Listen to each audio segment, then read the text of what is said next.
ओवीस kitchen या recipe चॅनलमध्ये तुमचे स्वागत आहे. तर आज आपण चक्क मिक्सरच्या भांड्यामध्ये फ्लॉवर टाकून आणि त्यावरती लिंबू पिळून अतिशय भन्नाट अशी रेसिपी करणार आहोत. जर तुम्ही एकदा ही रेसिपी केली ना तर नक्कीच आठवड्यातून 3 ते 4 वेळा कराल. इतकी जास्त अप्रतिम ही रेसिपी होते.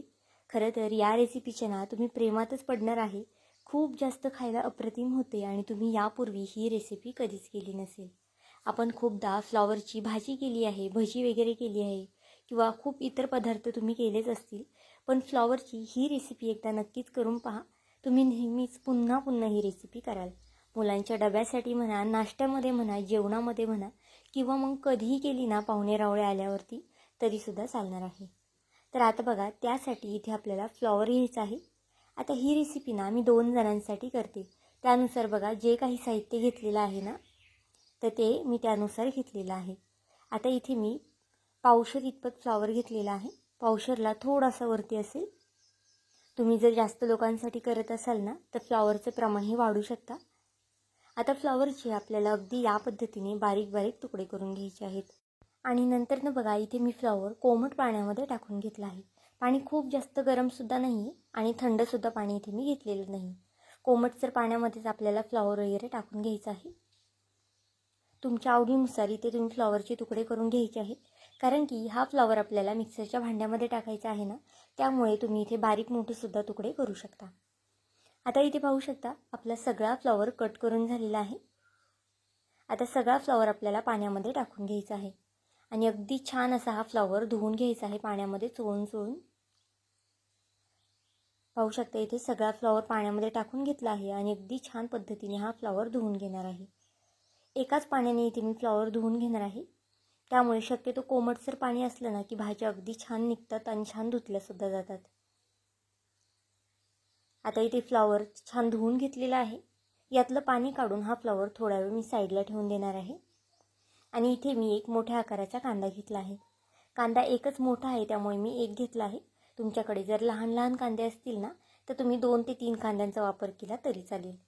या रेसिपीसाठी ना कांद्यांचं प्रमाण तुम्ही तुमच्या आवडीनुसार घेऊ शकता. पण जर बघा, मी पावशेर फ्लॉवर जर घेतला आहे ना त्यानुसार एक मोठा असा कांदा घेतलेला आहे. आता कांदा आपल्याला अगदी बारीक असा चिरून घ्यायचा आहे. तुम्हाला हवं असेल ना तर तुम्ही चॉपिंग बोर्डला सुद्धा हा कांदा चॉपरमध्ये कट करू शकता. इथे पाहू शकता अगदी बारीक असा कांदा मी चिरून घेतलेला आहे. कांदासुद्धा इथे मी अगदी थोडा वेळ बाजूला ठेवलेला आहे. आणि इथे आता मिक्सरचं एक भांडं घेतलं आहे. त्यामध्ये 4 ते 5 हिरव्या मिरच्या घेतल्या आहेत.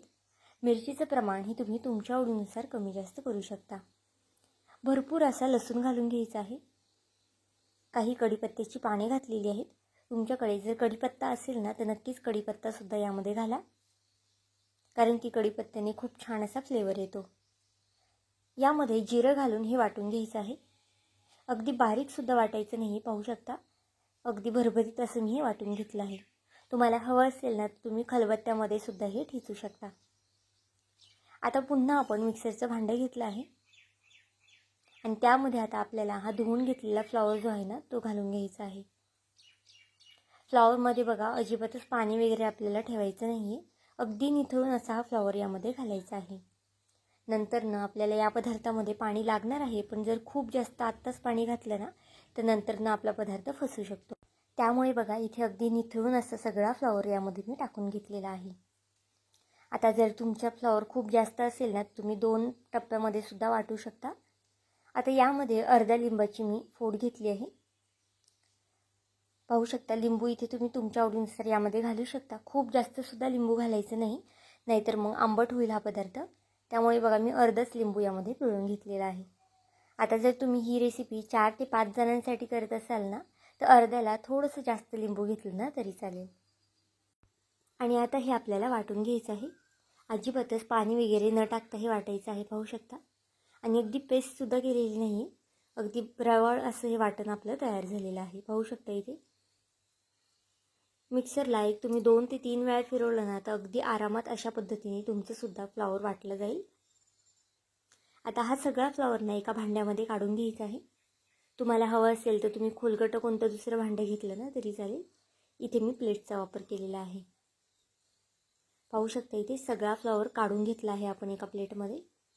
ही रेसिपी अशी आहे ना की ज्यांना फ्लॉवर आवडत नाही ना त्यांच्यासाठी तर आवर्जून करा, कारण की त्यांना कळणारसुद्धा नाही यामध्ये फ्लॉवर वापरलेला आहे. त्यामुळे ते सुद्धा अगदी मुटक्या मारत ही रेसिपी खाणार आहे. आता इथे बघा, फ्लॉवरमध्ये आपल्याला जी आपण हिरवी मिरची, लसूण, जिरं याची आपण पेस्ट करून घेतली होती ना, वाटून घेतलं होतं ना, ते यामध्ये आपण घालून घेऊया. आणि त्यानंतर जो कांदासुद्धा बारीक असा कट करून घेतलेला होता ना, तो सुद्धा यामध्ये मी घालून घेतलेला आहे. यात आता भरपूर अशी कोथिंबीर घालायची आहे. कोथिंबीर भरपूर घाला, कारण की कोथिंबीरने सुद्धा अगदी छान टेस्ट येते या रेसिपीला. पाहू शकता, छान अशी भरपूर कोथिंबीर यामध्ये मी घालून घेतली आहे. एक मोठा चमचा पांढरे तीळ घातलेले आहेत. पांढरे तीळ घालणं खरं तर ऑप्शनल आहे, कारण की आता गरमीचे दिवस आहेत. तुम्ही इथे पांढरे तीळ नाही घातले ना तरी चालेल. इथे आपल्याला 3 ते 4 चमचे बेसन पीठ घालायचं आहे. जे आपलं घरचं रेग्युलर बेसन पीठ असतं ना, त्याच बेसन पिठाचा इथे मी वापर केलेला आहे. बेसन पिठाने खूप छान असं बाइंडिंग येतं या रेसिपीला, त्यामुळे मी इथे बेसन पीठ घातलेलं आहे. जर तुमच्याकडे बेसन पीठ नसेल ना, तर तुम्ही जी काही तुमच्याकडे पीठ आहे ना ती वापरली तरी चालेल. आता यामध्ये मी 5 ते 6 चमचे बाजरीचं आणि तांदळाचं मिक्स असं हे पीठ आहे ते घातलेलं आहे. तुम्हाला तुमच्या आवडीनुसार तुम्ही इथे बाजरीचं, तांदळाचं किंवा जर तुमच्याकडे ज्वारीचं, नाचणीचं पीठ असेल ना, ते सुद्धा इथे तुम्ही वापरू शकता. आता बघा, चवीनुसार मीठ घालून घेतलं आहे आणि हे हाताने आपल्याला छान असं मिक्स करून घ्यायचं आहे. सुरुवातीला लगेच पाणी टाकू नका. सुरुवातीला थोडंसं हाताने मिक्स करून घ्या आणि नंतर गरज असेल तर पाणी घाला. पाहू शकता, अगदी छान असे मी हाताने मिक्स करून घेते. आता इथे आपल्याला बऱ्यापैकी कोरडं वाटतं आहे का, त्यामुळे इथे मी पाणी टाकून हे मळून घेणार आहे. व्हिडिओ थोडासा फास्ट फॉरवर्ड केलेला आहे, कारण की जर व्हिडिओ अगदी स्लो केला ना तर व्हिडिओ खूप जास्त मोठा होईल आणि मग तुम्हालासुद्धा बघायला खूप जास्त कंटाळा येणार आहे. त्यामुळे बघा, इथे व्हिडिओ थोडासा फास्ट फॉरवर्ड केलेला आहे. आणि हळद थोडीशी इथे मी घातलेली आहे, कारण की सुरुवातीला हळद टाकायची राहून गेली ती, त्यामुळे तुम्ही हळद घालताना ना सुरुवातीलाच हळद घालून घ्या. आता हा पिठाचा गोळा छान असा मी करून घेतलेला आहे. अगदी घट्टसर असं पीठ करून घेतलेलं नाही. आपण ज्या वेळेस बाजरीचं वगैरे पीठ मळतो ना भाकरीसाठी, त्यापेक्षा बऱ्यापैकी इथे मी सैलसर हे पीठ ठेवलेलं आहे. आता इथे तुम्हाला कळलंच असेल की आपण याची थालीपीठं करत आहोत. तुम्ही यापूर्वी कोबीची थालीपीठं केली असतील, मेथीची, पालकची, खूप जास्त वेगवेगळ्या पद्धतीची थालीपीठं केली असतील. पण कधी तुम्ही फ्लॉवरची थालीपीठं केली आहेत का, हे सुद्धा मला नक्कीच कमेंट करून सांगा. लहान मुलं भाजी चपाती खात नाही किंवा मग फ्लॉवरची भाजी असेल ना तर खूप जण नाक मुरडतात. पण अशा पद्धतीची त्यांना थालीपीठं नक्कीच खाऊ घाला.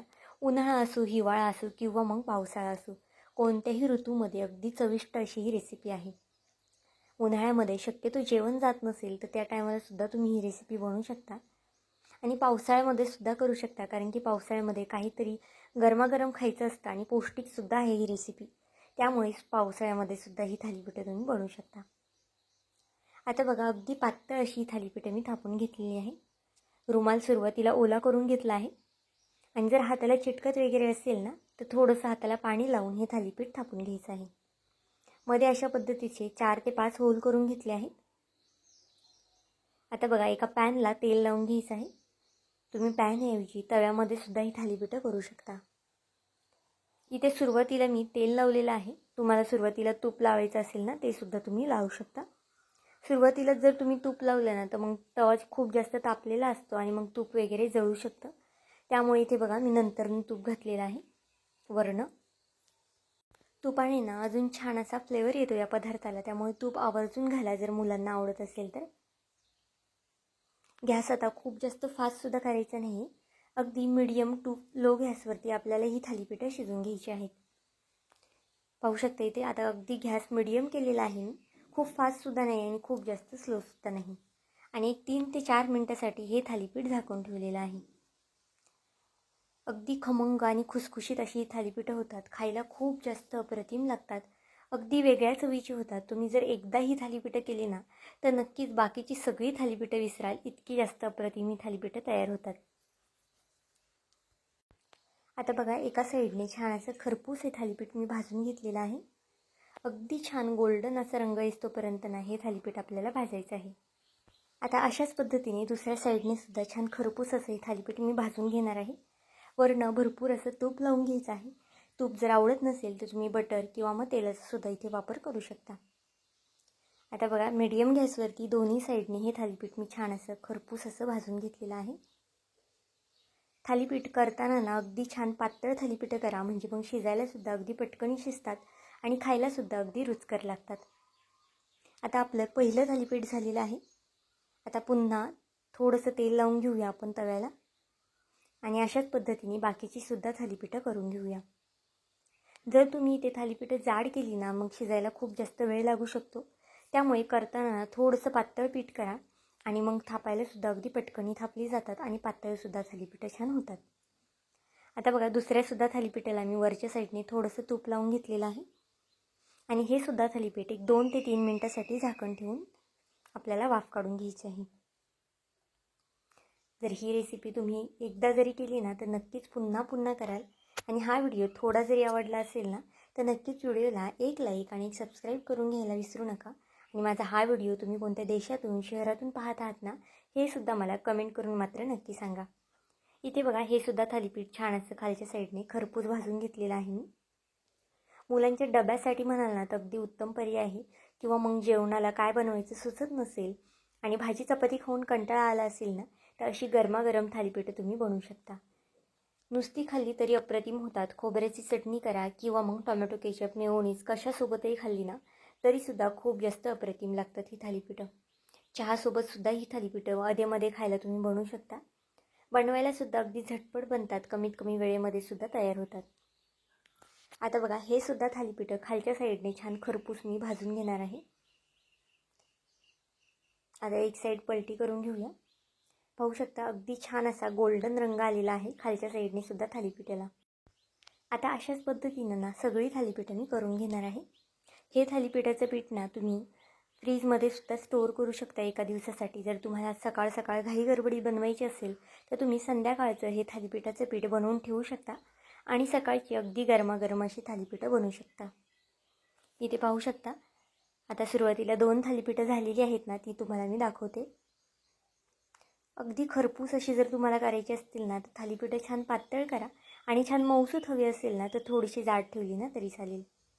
पाहू शकता किती जास्त अशी सॉफ्ट ही थालीपीठं झालेली आहेत. अजिबातच कडक वगैरे झालेली नाही किंवा अजिबातच अशी कोरडी कोरडी झालेली नाही आहेत. खूप छान लागतात खायला. त्यामुळे नक्कीच एकदा ही रेसिपी करून पहा. तर आजची ही रेसिपी तुम्हाला कशी वाटली मला हे कमेंट करून नक्की सांगा. आणि चॅनलवरती नवीन असाल तर चॅनलला एक लाईक आणि एक सबस्क्राईब करायला विसरू नका.